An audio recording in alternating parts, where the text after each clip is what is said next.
Hey, Fran fam, welcome to another episode of Life and Style with Francyne. I am so glad you could join me, especially with my guest today, Dr. Sabrina Jackson, affectionately known to me as Dr. J.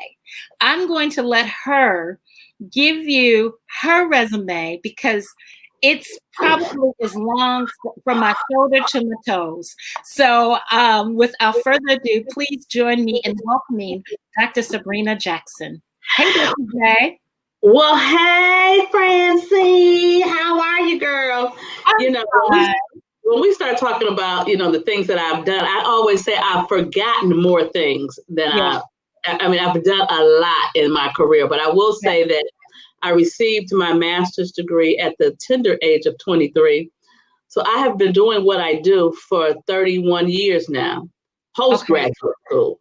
So I've worked with everyone from the womb to the tomb. I have worked with families, I've worked with individuals, I've worked with couples, and my specialty has been sexual abuse. I work a lot with people in sexual trauma. But I've moved on, and now I am just known as the people expert. As I help people with people, even if that person is themselves. Because I say all the time, it's often we think it's somebody else that needs help, and it's really us standing in the need of some help. And so I do that in a myriad of ways. I do training and speaking and keynoting. I do coaching. I have a book publishing company where I publish my works as well as the works of others. Congratulations. Oh, that's so old, girl. I've been doing that since 2014. Well, congratulations on the new book, though. Yeah, there's new books, a couple new books coming out, but new books. Yeah. And then I have a whole media umbrella, which, I was on the radio on 910 for 3 years from 1 a.m. to 3 a.m. You sure were, girl. Yes. Talking a grown folk talk. Grown folks. We have some grown folk talk on here too. Okay, I can do grown folk talk. And then of course I'm on Fox 2 every other week with my own segment called People 911 with Dr. Sabrina, because people are in a state of emergency. And so I provide you with tips, tools, and techniques on just how to handle the rough spaces and spots that you find yourself in life. And I'm a mama. My son is 27. He is moved on. He moved to the AT and the L. Oh, Marcel is in the ATL? Yes. Oh, yes. How long has he been there? He's just been there now probably about a month. Okay. Yeah, so he's staying there now. He's got some big things on the horizon. And of course. I'm very, very proud of him. He's an author. Yeah. He's a mentor. He's working on doing a yoga thing specifically for Black men. Nice. Because he's a yogi. Oh my God, is he a yogi? So so that's what's going on with me. And I'm single, ready to mingle. Okay. You know what? Are you? Yeah, me too. But I mean, COVID just has grounded me a little.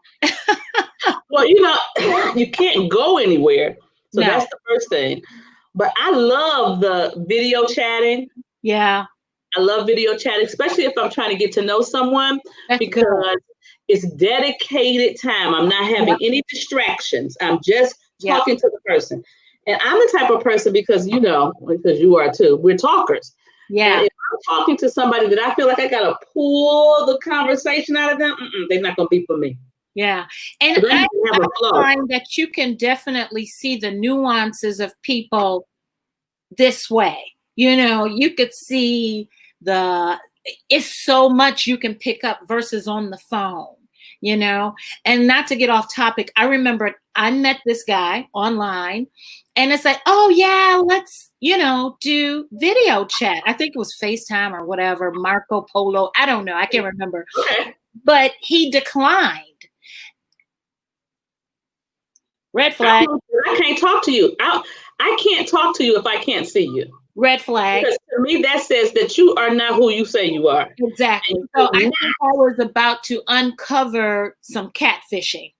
And that was the end of the conversation. And that's how you weed them out. It's like, okay, he doesn't even want to video chat.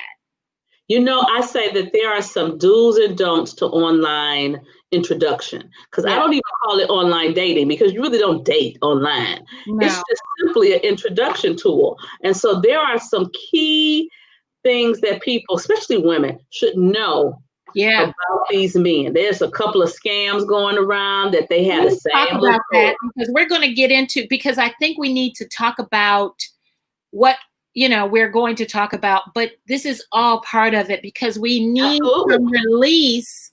So this is all good and divine and in divine order. So please talk about that. Some do's and don'ts as it relates to online introductions, because I like that. It's not dating. It's not dating. It's just a simple. And then I say this, because I know so many women that say, "Oh, I'm scared of online dating," or crazy people be online. Crazy people are everywhere.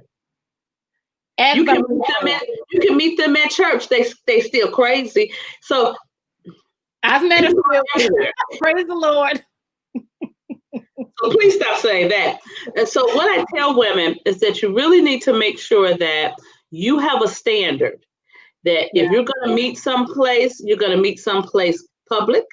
You're going to meet someplace, and you're going to tell people, a couple of people, where you're going, how long you're going to be there, to have them. My son even hooked me up to where my GPS is locked into my niece's phones.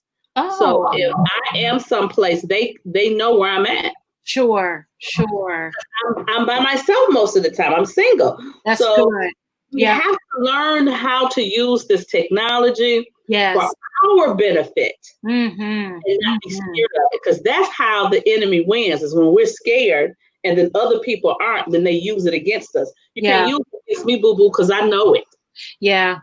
I interviewed someone once who was a sales rep for defense, Divas in Defense, or... Oh, yeah. Morton. Is her last name Morton? You know Rochelle? I know Rochelle. Her son and my son went to elementary school together. Oh my gosh, she's so sweet. I know her hubby. Yes.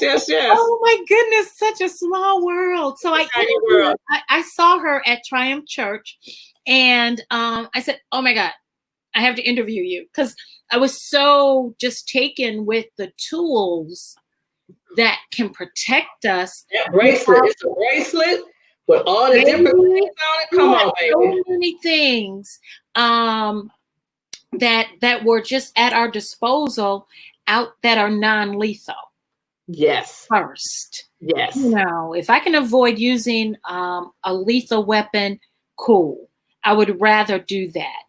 But yes, so it's definitely those kinds of things we need in our arsenal in the case. Because I always believe in, I know people have issue with coffee dates or whatever. I don't, if they're close to home. If they're close to home, because I have a Starbucks right down the street. So it's like, I can go there, come on back. It's like, okay, if there was no connection, I was going that way anyway.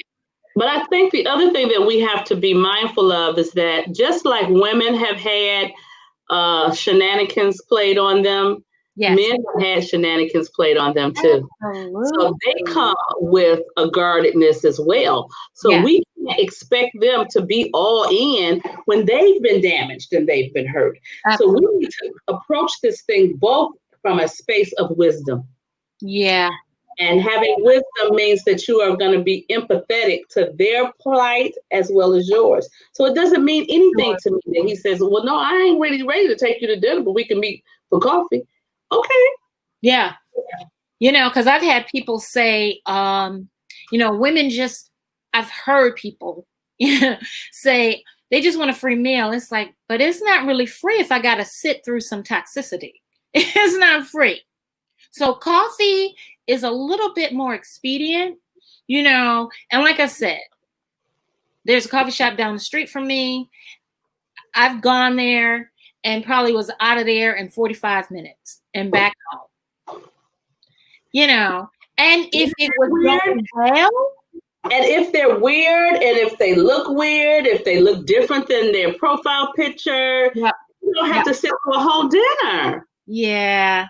Yes. Oh, I girl. don't want to sit through a whole dinner and I'm looking at you and I don't really like you. I don't Then want to. I gotta call my girlfriend and say, hey, call me. Call me I back. have an Get me emergency. out of this. Oh, All I of that. gave away my secret. Well, we all need to have them. And then I think the other thing is that really be careful of people who are immediately saying to you, baby, honey, sweetie. Ooh, You don't know me. You don't that even love know my own bombing. name. Yes. I'm in love with. I love you, honey. No. Yeah. I don't. And I say this too. I am not interested in falling in love because anytime I have fallen, ever, it has been painful. If Ooh, I fall off my chair, if I fall down the steps, anytime I that's good. fall is equated with pain. So Yeah. I choose to love. Yeah. I'm going to intentionally walk into love. So Yeah. it's a choice that I make. So it has to be some things that I do differently than I did in the past that didn't work for me. So Sure. that means that we need to be spending some self-assessment time. Yes. Stop looking at the other person, what we want them to do, what we want them to be. We want their credit to be right. How your credit? What Yeah. is he asking the same questions of you that you're asking of him? Yeah. That's so I love that, Dr. J, because I think it's crucial that we do that inner assessment. Like I know for me, I realized that I was I was being extremely selfish. And that's okay for being while being single, but I think I was being selfish and very protective of my feelings, of my time, and then doing some inner work that I saw was necessary. So I think that's important to do that work. And sometimes it's ugly. We don't want to look at it. We don't want to face it. We don't want to, you know, see that. But what if you do have someone come into your space? Do you want them to see, or do you want to fix that? So that you don't feel embarrassed, you don't feel ashamed. And I'm not saying that a person won't embrace you for your flaws, Right. Yeah. but I mean, Mm-hmm. what can you fix? What can you work on before that? Because we talk about how much we want love, but I don't think we're always willing to do the work that it takes to have a healthy one. Would you agree? I agree with you wholeheartedly because at the end of the day, you draw to you what's in you. So You if you're said that so miserable, many times. I remember you were on Fox 2, which is such an amazing thing. Not amazing that you would do it because you're very driven, but it was just so awesome to see you make that happen and expand your brand. So congratulations and kudos thank to you you on so that. much. Thank you so much. Oh, you're welcome. But I find that it's something that we all have to do when we look at what's coming out. Because you said on there one time, if someone curses at you, I'll never forget this. Do you curse them back? Curse at them back? And you said no, because that's not in me. I was like, hey, you said they can only provoke what's in me, and that's not in me. I'll never forget you were standing there with Huel and probably Monica at the time. And I never forgot that. It's like, Wow. what's in you? You know, Yeah. you really want to be whole for yourself first, and loving your life first. And then old boy or old girl comes like, come on over, come join the party. But I don't need you. I don't want a pity party. I'm not inviting you to a pity party. The thing about being whole is that two whole people, when they come together, make a whole relationship. Yeah. But if I'm broken and you whole, then I'm bringing brokenness to you. Yeah. And vice versa. So we need to make sure that we're whole because what I've learned for myself is that God does not allow anything that's not like me to stay in my space. But now if you still in my space, if you still in my space and I'm feeling some kind of way, I need to check me first. Yeah. Because something's going on out here that I'm gravitating that to me. Sure. Yeah. Something you said in the beginning, as you were talking about your yourself and your accomplishments, which I know you condensed it a lot for sake of time, but you said state of emergency. Mm-hmm. Mm-hmm. And I really was excited. I've known you since DC Radio. That's how I met you. Really? Andre. Yes. Andre. Yes. We were talking about you last night because he still works with me and he's working with me on my new project that's coming up. Yeah. We're saying hi on the live. Hey, y'all. Hi, Andre. We love you. Hey, Snappy. But yeah, Andre was like, yeah, I remember Francyne. Yeah, I said, I'm gonna be on her shoulder, bro.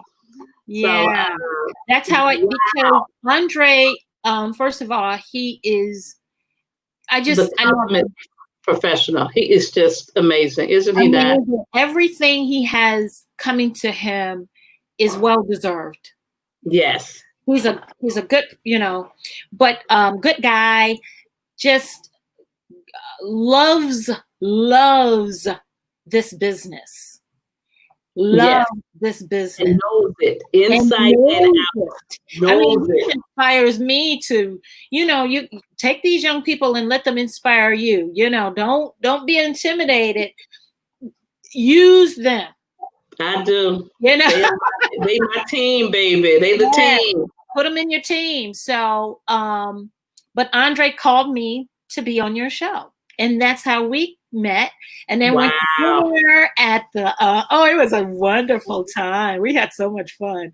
But that's how far I've known you. But I knew that I had been feeling this, and it's not something that I'm ashamed of, but I do have some anxiety that I deal with, where I simply cannot breathe.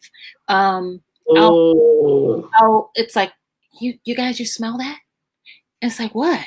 It's like, it's smoke. It feels like smoke. I feel, and that was happening when I was still working in corporate America. And towards the end, it's like, you guys smell that? It smells like smoke. So I literally cannot catch my breath. And so I pull up my Calm app, just pause or whatever until I catch it again. And I noticed that it has been very, and it's not all the time. It's really in situations like what we're going through right now. We are in a state of emergency. I was telling my girlfriend, I said, we're not well. I don't care. It's sort of like we may look well. Okay. We may put on well, but inside we're not well. We're not well. Not any of us. We're witnessing what's going on. As a Black woman, as a mother of a son, a daughter, Breonna Taylor was somebody's daughter. So we got to say her name too, not just George Floyd's, not just Ahmaud Arbery, not just Trayvon Martin, but our lives are in danger. And there has to be a way. From the pandemic, that was eventually dubbed the Black people disease based on some misspeak in media, the protest, the lynchings, the overt racism that has just flown out of the atmosphere like bats. We had pulled that rug up, and it's just like the rats came out, and that is triggering. I say it's triggering to my ancestral DNA. I'm triggered. That is so good that you even say that, because we need to understand that there are things that happen to us mentally and physically just because we're human. Mm-hmm. But then there's a whole nother lane of things that happen to the Black person. Baby. The Black person's existence in this country has been mortifying, horrifying. I'm feeling it all here. And this is the thing, is that our DNA has a memory. Come so on. There's things that's passed down to us that we don't even really understand why we feel it that way. We don't know. We just, something triggers it and then we tripping. It triggers it, then we're crying. It triggers it, and then we're angry. It triggers it, and we have rage. Yeah. And so we really have to understand, there's a book that's out called The Post-Traumatic Slave Syndrome. Whoa. So of course we talk about post-traumatic stress disorder. Yeah. You do that. And so a lot of us have PSTD because of seeing stuff going, watching the George Floyd murder is devastating. Yeah. You can't look at that and be human and not be affected by that. And if you can, and then he gets to call it for his mama. I am a mama. So yeah. Yeah. And I said, I'm not watching it already, because I already knew, first of all, I wasn't breathing. And, just from the pandemic, from people that you and I know who have lost so many individuals, to the tune of 100,000 at this point. And it's like, so I almost want to throat punch somebody who says this is a hoax. It's like, it's not a hoax. It's real. Right. It's real. Right. So right. To see that, or to see portions of that, the Armand being shot down, just to see all of that, that's a lot. So, and there's a term for that. The term is grief overload. Yeah, that's cumulative grief. It's when you go from loss after loss after loss after loss. And so when loss initially happens, the stages of grief, the first stage is shock. Yeah. Yeah. So once you begin to move into the second stage, you have another loss, it kicks you back into shock again. And you're kicked in the shock and you're kicked in the shock. And so some of the things that happen from shock is anxiety. Whew. Well, thank you. I saw something where it's racism, tension, or racism. I can't remember. I was reading and I came across something where it's not even recognized in the DSM. Thank you. The diagnostic code. Yeah. So let me say this. Okay. Psychology as a science was created to diagnose, put into some type of order, and treat people with a mental illness. Sure. That's the whole psychology and the science behind psychology. Okay. The whole thing about Black folks, of course, when they were doing all of that, Black folks weren't even considered a part of the, what are you talking about? So no, so we're just now getting to the point that we have scientists and psychologists and psychiatrists studying and really putting it and pinning it and giving it a name. So when we talk about intergenerational trauma, yeah, that's a Black thing. Yeah. And there are other cultures that have some intergenerational trauma. I'm not saying that it's the only Black thing, right? But we need to be able to study and understand our own journey and how it's impacted us mentally and emotionally. Sure. So that's the first thing. But the second thing, because I'm taking a class right now at Yale, and the class is called The Science of Well-Being. Because when we look at the science of psychology wasn't around well-being. It was around identifying those with problems. So now we really need to look at what happens, or how do you help the person who may not be mentally ill, but they still not well? Wow. They don't meet the criteria of being diagnosed with a diagnosis, but they still not well. So yeah. Which is why when I was telling my girlfriend, I said, we're not well. I mean, I'm thankful that when I don't feel well, you know, in this past, you know, during the shelter in place, it's like, I'm not doing today. I'm not going to do today. I'm going to stay in the bed, you know, or I'm going to, you know, I'm not, because I've been inside. So it's not like I'm going anywhere anyway, but it's like, and then I had to like shut down on social media because it was just like a barrage. Oh, yeah, you can't do that. That drives you completely nuts. Because I remember during the first 2 weeks of the pandemic, yeah, I lost easily, and this is no exaggeration, within the first 2 weeks, I personally knew at least 20 people who died. Wow.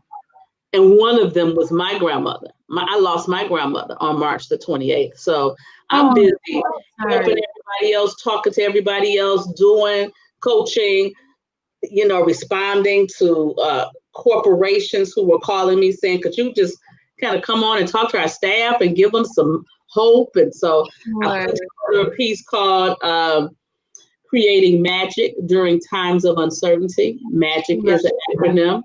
Manage your stress. Have an attitude of gratitude. Guard your peace at all costs. Yeah. Gotta guard your peace. Identify those things that bring you joy and do them on purpose. Yes. And the key is to create your own circle of support. Yeah. Because we need each other. We need people. We do. We really do. So what can one do to guard their peace at all costs?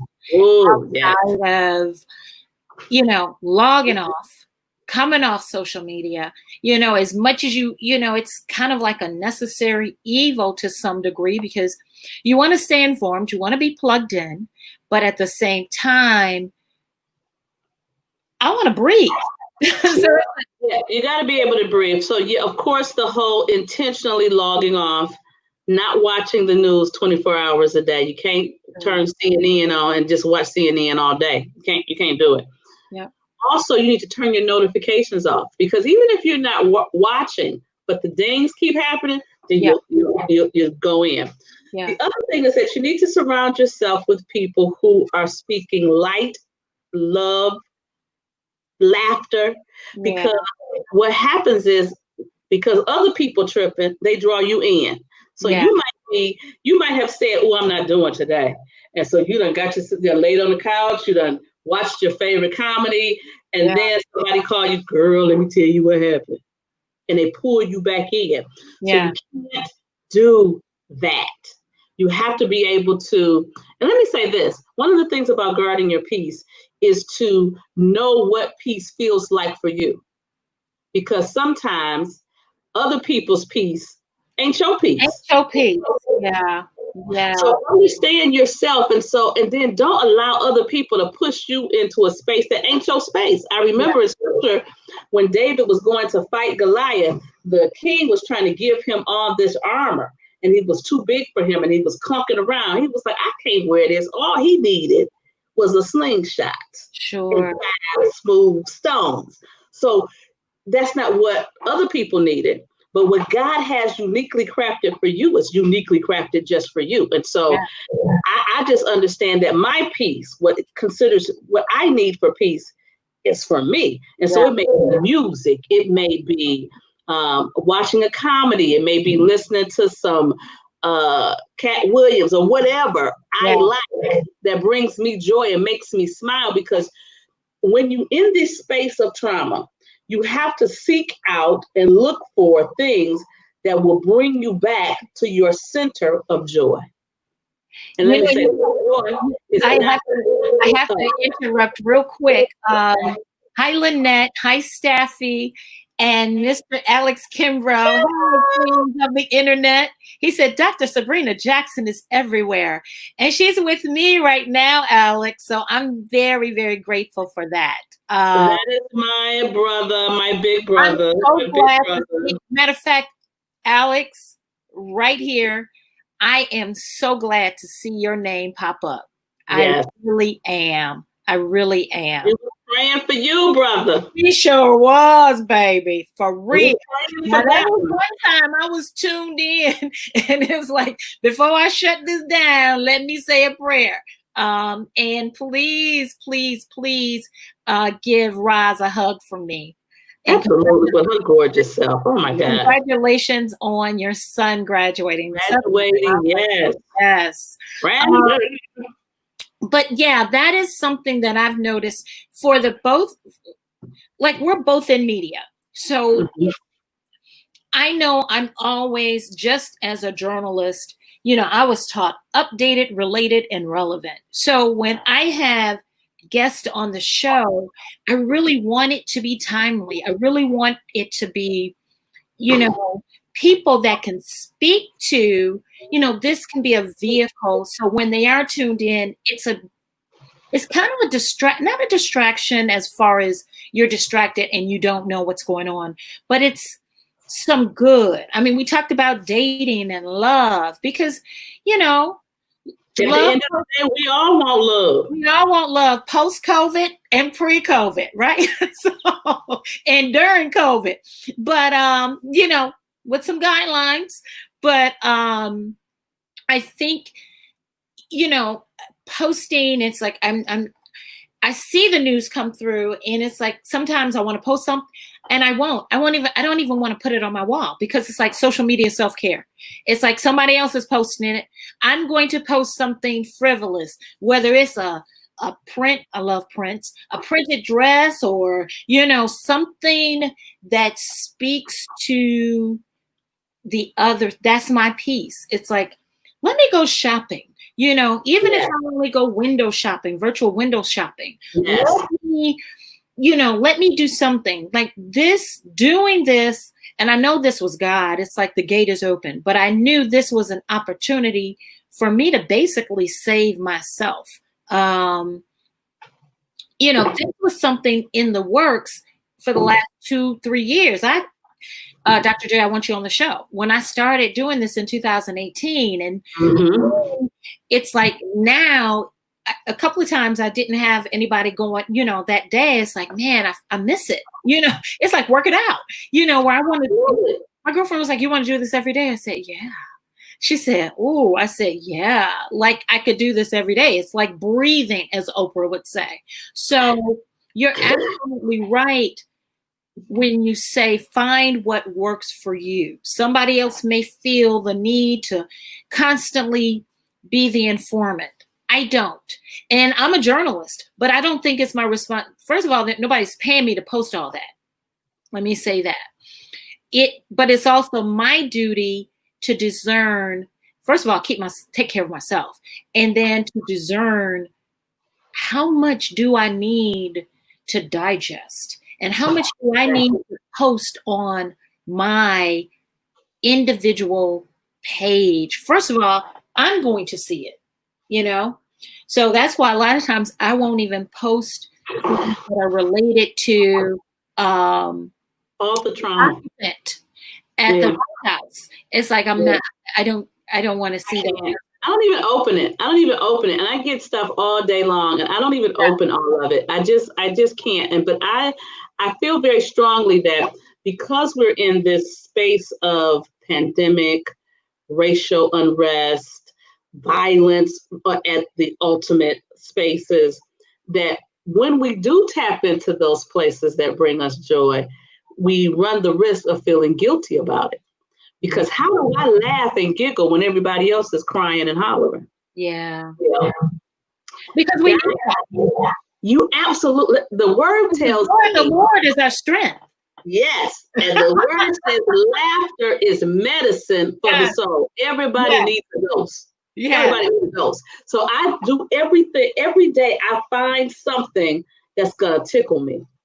So I find movies. I just might watch a clip from a movie that just tickles me. Like some of my favorite comedies are the Wedding Crashers. Oh my God, that's funny to me. Yeah. The new one is the Wrong Missy. Yeah. Hilarious. Yeah. Hangover. Oh my God, Harlem Nights, of course. But Yeah. I just watch things that I know are going to make me laugh and giggle because I need that. Yeah. That's how I'm able to stay sane and look this good.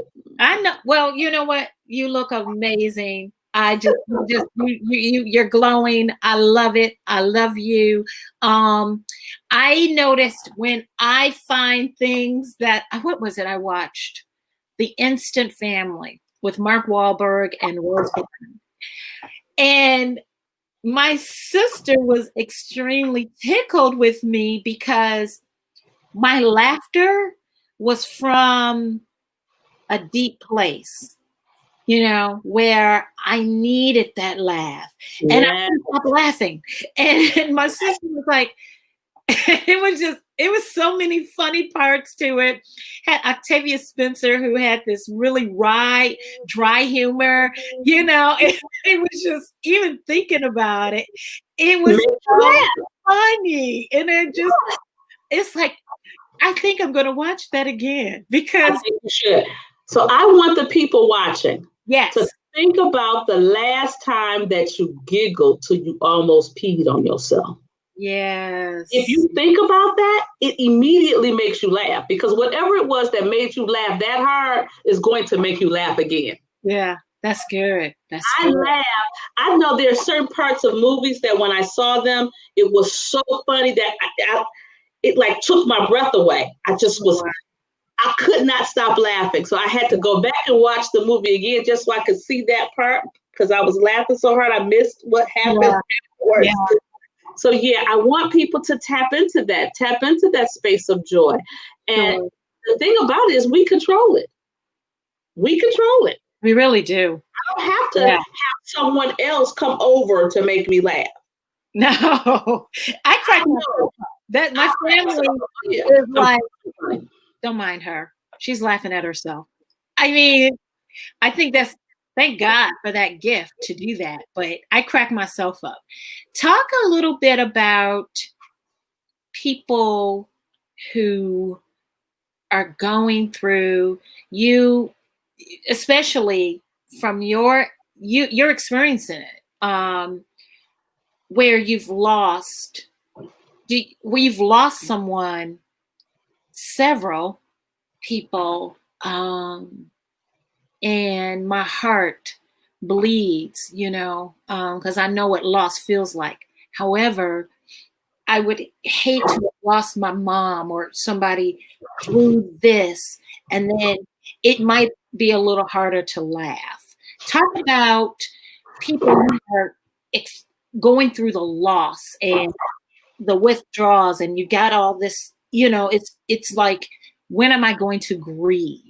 Yeah, because I think that the thing we have to understand, especially during this time, is that we're creating a new normal when it comes to loss.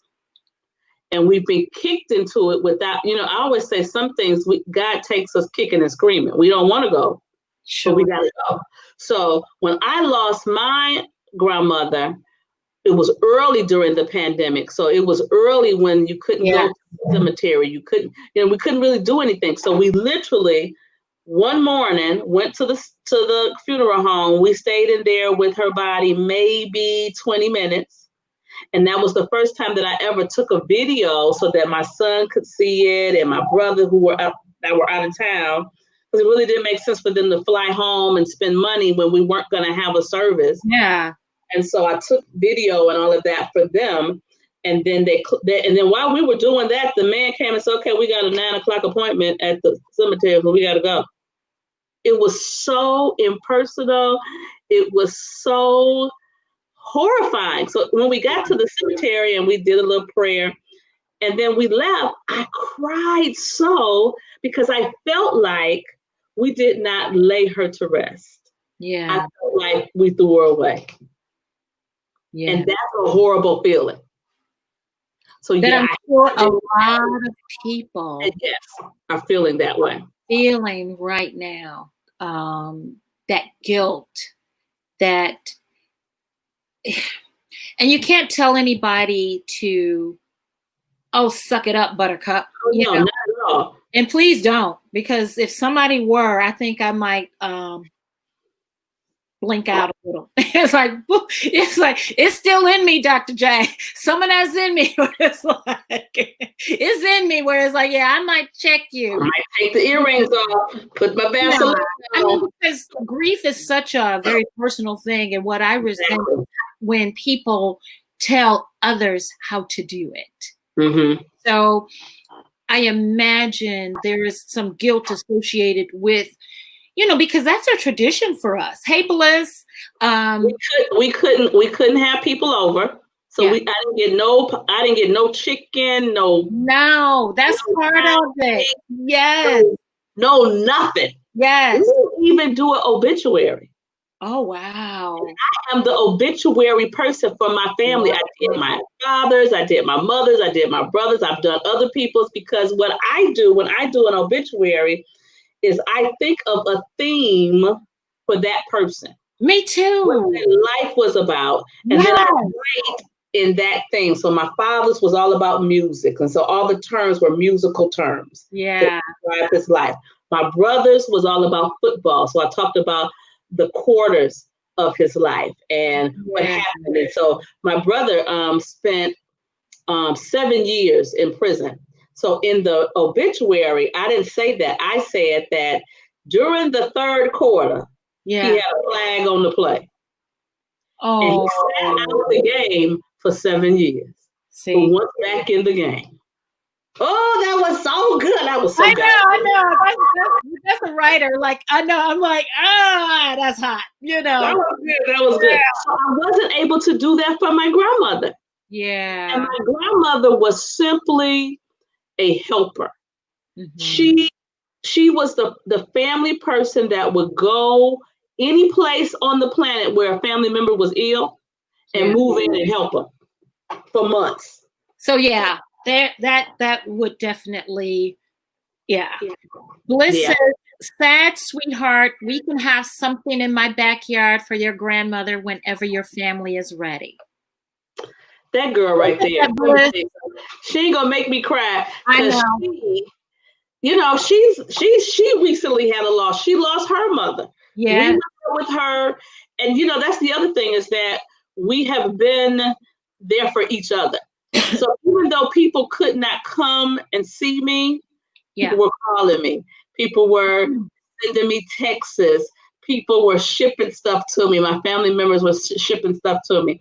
And the other thing that I've learned, loss, is that I spend very little time concentrating on the loss. Yeah. I spend much more time celebrating the fact that I had them in the first place. Yeah. Yeah. So that shift in my thinking helps me to heal. It helps me because I create little rituals that I do to honor their life. Like when my mother passed, my mother was a hustler. She liked to hustle. She was in a group that they would hustle on Shane Park, all these places for citizens. So after she passed, I found out that her favorite hustle was the wobble. She loved the wobble. Yeah. Typically like the part where it said, big girls, can you back it up?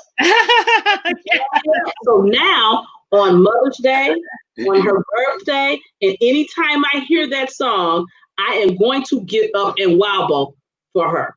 Because I'm honoring her. My girl Amber, she just lost her son. Matter of fact, it was on my birthday. Wow. Justin was 25. And I remembered her reaching out to me later in the evening that day to say happy belated birthday, or it was the same day. So it was happy birthday.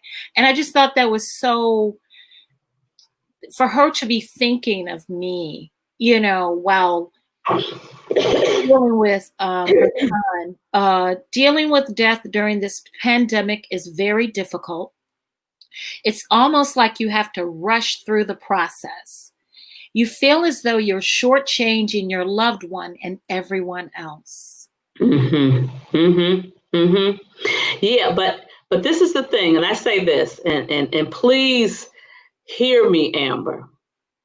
God knew that this day was going to happen. And what I say, if God ain't tripping, I need to get to the point that I ask him to blow his super on my natural. Because when he blows his super on my natural, that's the only thing that makes supernatural. And so it'll change my thinking. It'll change my human way of operating, because the words say that my thoughts aren't his thoughts, my ways aren't his ways. But I ask him to, through the Holy Spirit, give me comfort that surpasses all understanding. My God. Look at it the way that the world looks at it.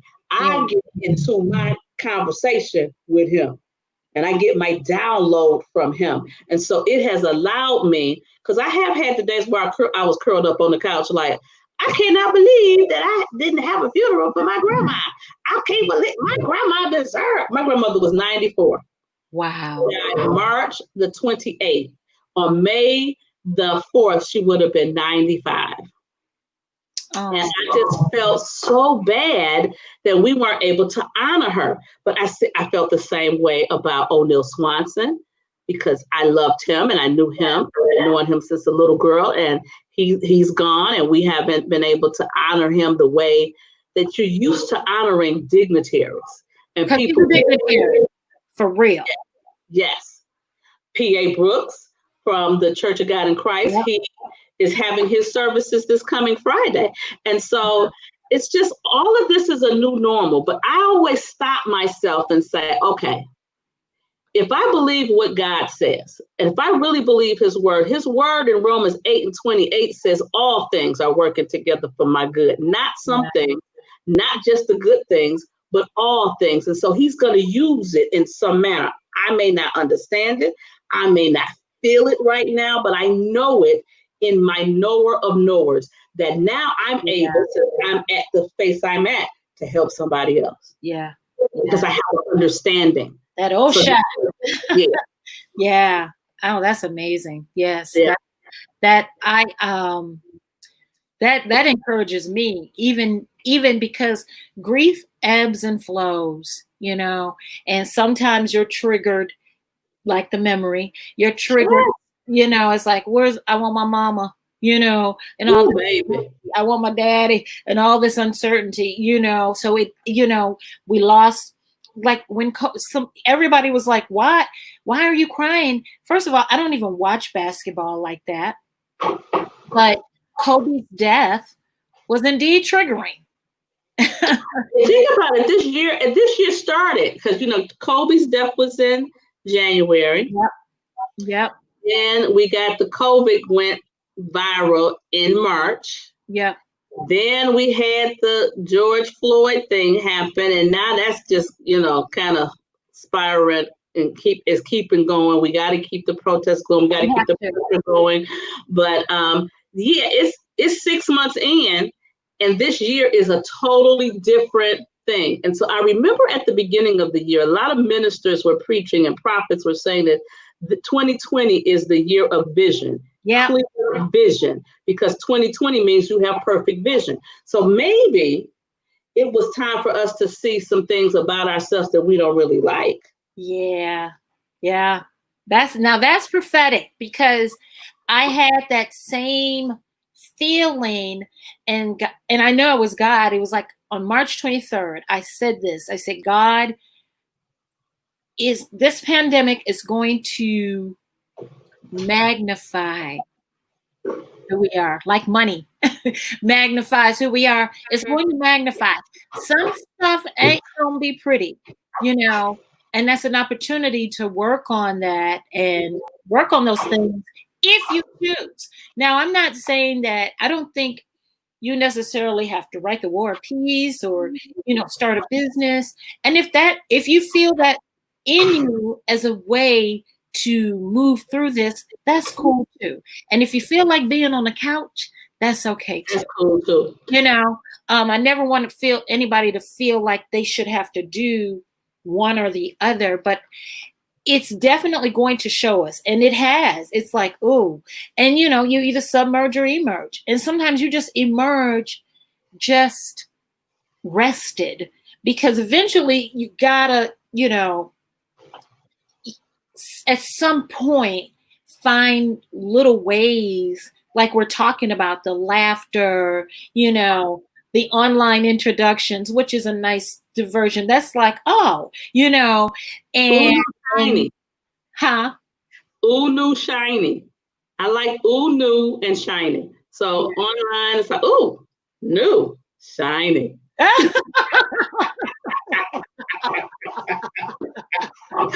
Ooh, new, shiny.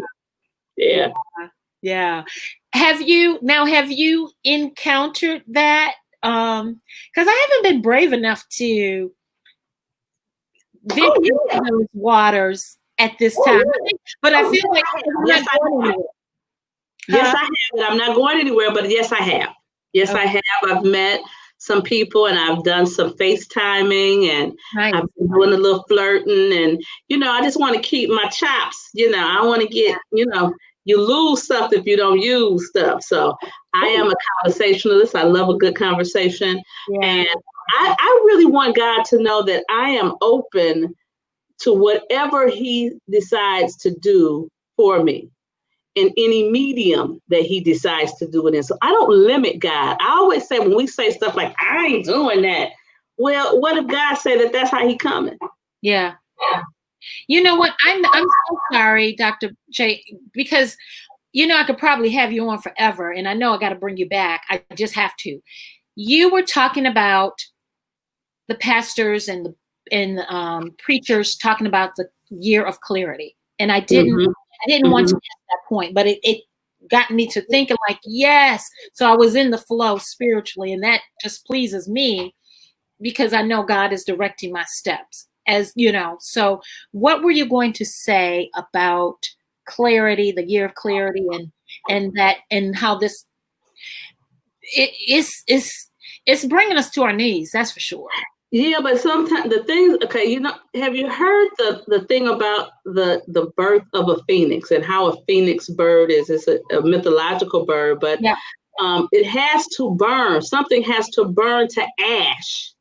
Yeah. That means it's gone. Yeah. In order from the ash to grow the phoenix.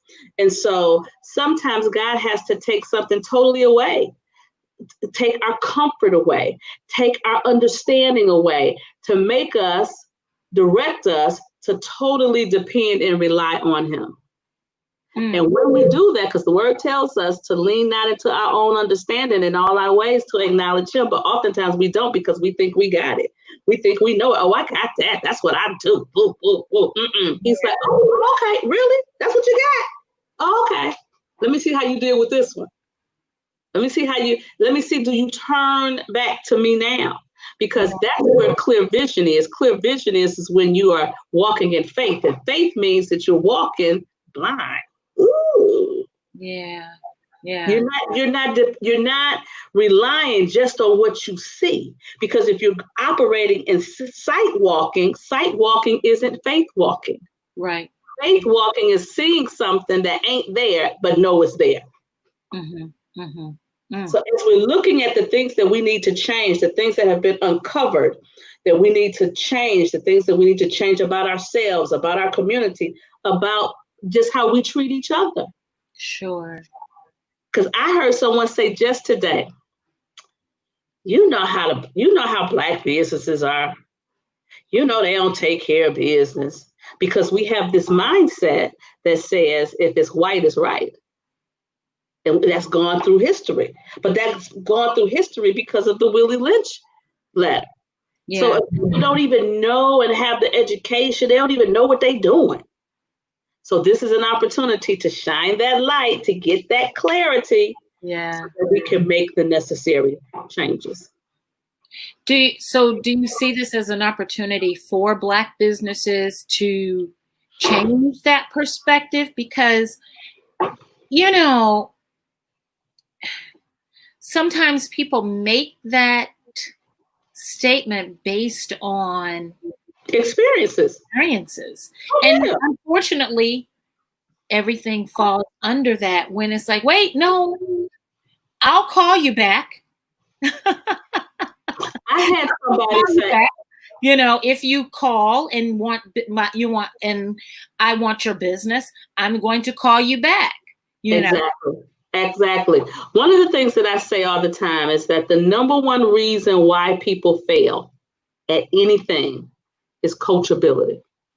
Coachability is seen when you lack the ability to take and implement feedback, whether it's from your peers, whether it's from your spouse, whether it's from your kids, whether it's from your coworkers, whether it's from your boss, whoever it is. How do you get better if can't nobody tell you nothing? Girl, come on. Let me, you know what? Let me grab my purse. I need to get you an offering real quick. What's your PayPal? What's your cash app? $ Dr. Sabrina Speaks. But I will say this, is that it's important for us, especially when we become adults, to be open to feedback.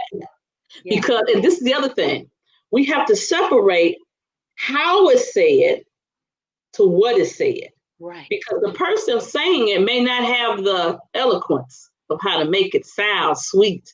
Right. They may beat you over the head with it, but it still may be accurate. And at the end of the day, if you don't take it, if you don't absorb it, if you don't make the change, who is it really hurting? Is it hurting them or is it hurting you? Sure. Mm-hmm. So I think that's a huge thing for us in business, that we must, especially business leaders and church leaders and just leaders. Sometimes leaders are the last one to take feedback. Do you think the lack of coachability is linked to negative learning experiences as children, where a lot of learning is shame-based? So Absolutely. you grow up, like if I'm asking, sometimes the feedback is shade. Sometimes the criticism is shade. And I think we have to understand the difference between the two. However, I know that a lot of my learning experiences, a lot of my teachers, were very positive experiences. So I can take the feedback and the criticism when it is constructive and know the difference. Because some things it's like, okay, I'm gonna eat the fruit and leave the seeds, or eat the fish and leave the bones. Absolutely. Sometimes people deliver fish with bones meant to choke you. Absolutely. Well, I'll say this, even when they do, sometimes the lesson is still for you. Sometimes the lesson is when you first encountered that opportunity, your gut told you not to, but you did it anyway. Yeah. And so whenever you don't follow how the Holy Spirit flows through you to give you messages, to give you guidance, to give you direction, and you do it because, the money was going to be good, or I'm doing it because so-and-so referred me and that's my friend, and whatever it is, when you don't follow your own inner compass, it's going to be jacked up for you and for them. Yeah. So I have learned to listen to my own inner voice. Yeah. And then to have key counsel, key people that I run things by, that I send things to, for a long time. I've been in business for myself since 1995. And since 1995, I've been afraid. This is just real life stuff. I've been afraid to do certain things because I knew I would have to have an attorney and I didn't want to spend the money for the attorney. So now God has boxed me in a corner. Yeah. You got to do it, because it ain't no other way to do it. And now you got to have an attorney. So now I finally have an attorney, and my attorney reviews everything across the board, whether it's a book deal, whether it's a speaking opportunity, whether it's with my clothing line, everything. And he's very a matter of fact. Sabrina, you don't handle that. Yes. To me. So the thing that I was afraid of was the thing that was a blessing to me. We've got a few more minutes because I don't want to hold you. I know you've got some other thing, another show. That's tonight. Alex said you're everywhere, and then you've got something. I want you to talk about that real quick. But Alex has a very important question for entrepreneurs. How do you do having to change to as entrepreneurs, how do you having to change to the way you promote your brand in this new normal? Oh my goodness, this is so good because social media, I think that really God was setting us up, and some of us went kicking and screaming because he was giving us opportunities. You and I were talking about this, that we had an opportunity, but we were like, I don't know if I want to do it that way. I'm used to doing it this way. Yeah. And then it was locked in. He was like, well, let me go ahead and figure it out. So there are so many opportunities. And not only does it allow you to promote your brand in this new normal, but now your audience really is the world. My God. Yeah. I have clients now in Pakistan. What? I interviewed someone I said, you're my first international guest, not my last. Yes. My first. I was just so taken with that. So go ahead. So yeah, we do need to embrace the new normal. We need to learn it. That's the other thing, is that sometimes we stumble in and kind of figure it out as we go. No, take a class. Yeah. Yeah. Go on YouTube and look at different versions of how you can do the thing that you're trying to do. So you can learn on different platforms so that you can be the best that you can be with what you're doing. But yes, this is a new normal. And yes, you have to learn the thing. I always say you can't use a tool effectively unless you know the tool. Yeah. Take the time to get to know the tool. You both are making this work better than most. Oh, I so love Alex Kimbrough, man. Right? I know. It's just like, it's so funny because I really don't think that I'm good at it. I really don't. But we're generally our own worst, critics. I always think that I'm okay. Like I really need to be serious about setting up a space in my home that is my broadcast area. Because I'm gonna tell you. That was very crucial. Like I told you, I said, okay, I don't want you to see my bed rail. I guess I told you guys. But I remembered my virtual bae, my quarantine bae. No, I don't stalk him, but I do stalk him for his music because D Nice has been one of the staples that has gotten me through. So when he was off for a week just to spend time with his girls, I was like, okay, you got any more of that CQ? But he has saved sets so that you can go back and listen to those sets when he's not playing. But he started right in the room. He said, I took a wine rack that I kept I made that. So he made it happen, with what he had. And it's like, that's what we have to do. I noticed you said something. A lot of times I'm researching, I'm looking at stuff, I'm figuring it out. It's like, okay, how did they get that banner? So then I Google the whole thing, or it's sort of like you just got to be willing. I mean, I tell people, especially businesses, get a website. Don't have a website. It doesn't have to be, I built my own website. It doesn't have to be super. Don't let it be a Facebook page. No offense, but don't let it be a Facebook page. If you are selling product, don't let somebody have to DM you. I want to be able to click on a link, pay for it, and Beyonce did the Black Parade and she dropped her music, but had all these Black businesses on her website at the same time. That's what you call sharing your platform. Mm-hmm. Being the influencer. What if you didn't have a website?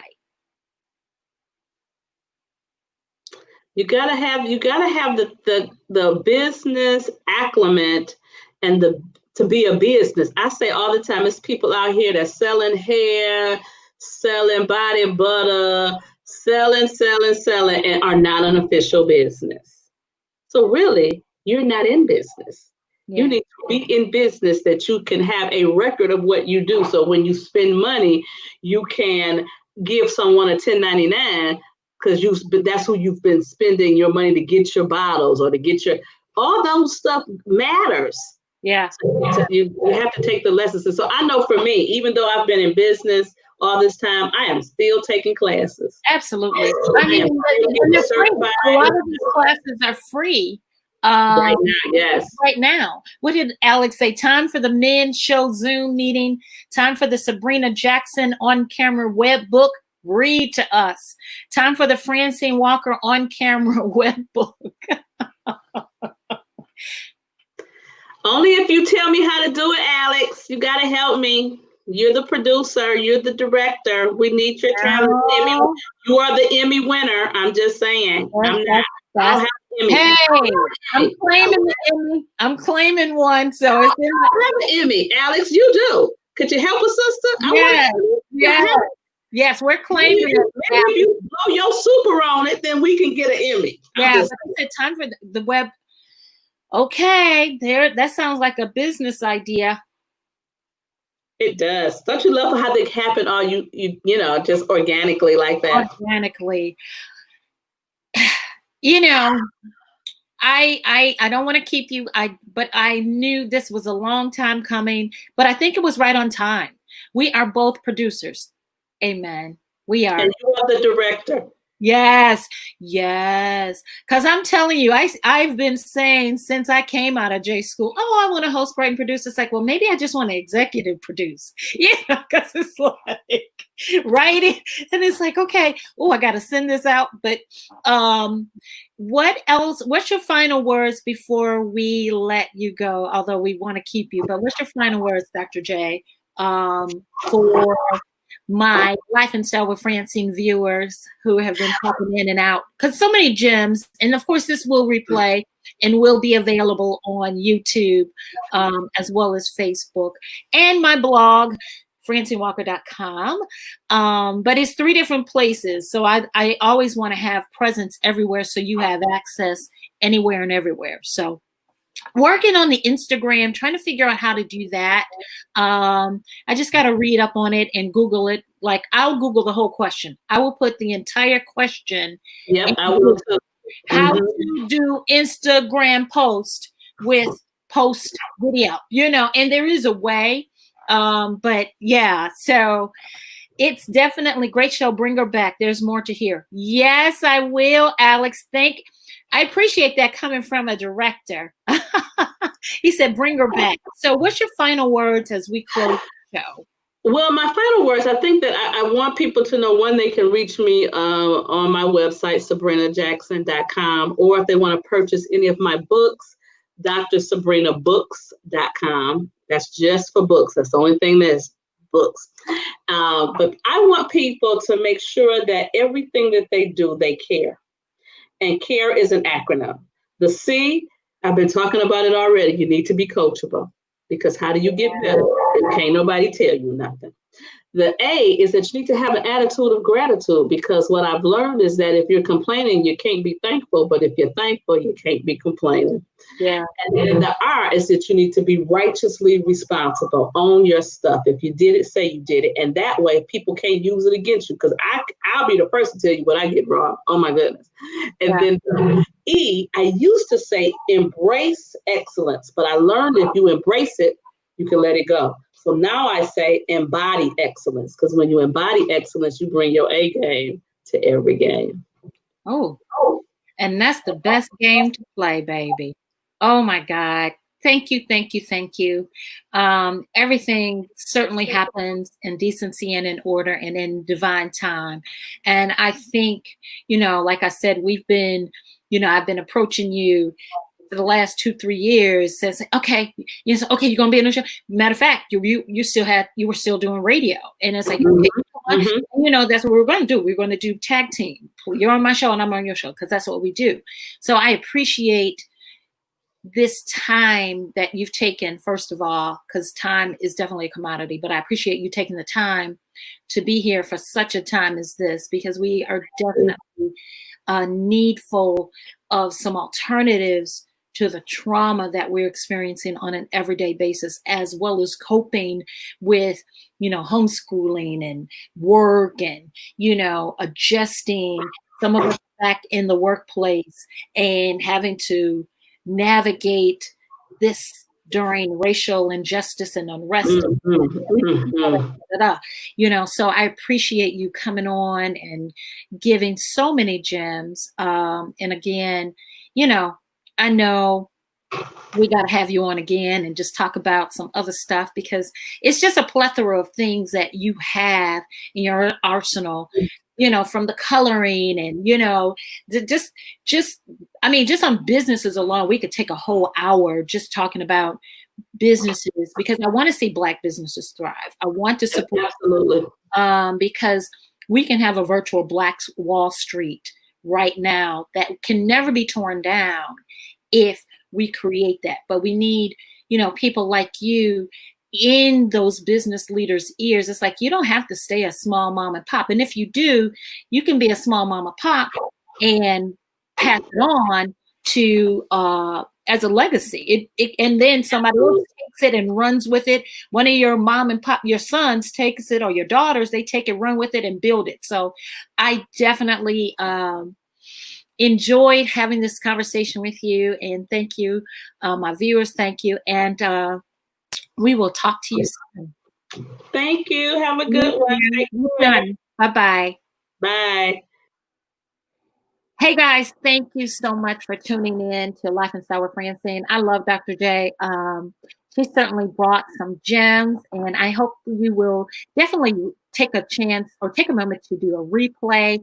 It is available, will be available for replay on YouTube as well as Facebook.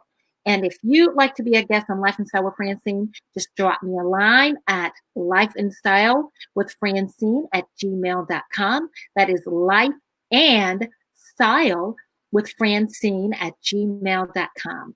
Until next time, I'll talk to you soon. Have a great day.